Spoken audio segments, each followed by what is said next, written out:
சிலா என்ன மாமா இன்னைக்கு என்ன சேலஞ்சு? பத்தத்துல பலாப்பழ சேலஞ்ச் தான். ஓ பலாப்பழ சேலஞ்சா? ஆமா. சரி இதே எப்படி விளையாடணும் அதே நீயே சொல்லிரு.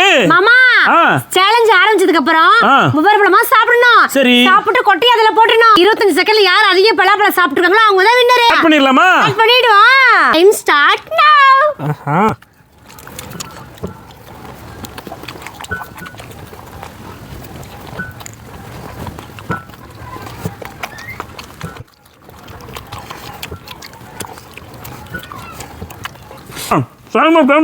பண்ணிடலாமா? என்னிலாமே 1 2 3 4 5 6 7 8 சிலா 25 செகண்ட்ல 9 பலாப்பழம் சாப்பிட்டுருக்க. சூப்பர் மாமா. 1 2 3 4 5 6 7 8 9 10 11 12 ஏய் ஜாலி ஜாலி. ஏய் எப்படி 13 பழம் சாப்பிட்ட? மாமா எனக்கு பலாப்பழம் ரொம்ப பிடிக்கும் உனக்கு தெரியும்ல. மாமா நீ எப்பவும் போல பழமிட்டே கிடக்குற. இந்த பலாப்பழ சேலஞ்சில நான் தான் ஜெயிச்சிருக்கேன் வரட்டா.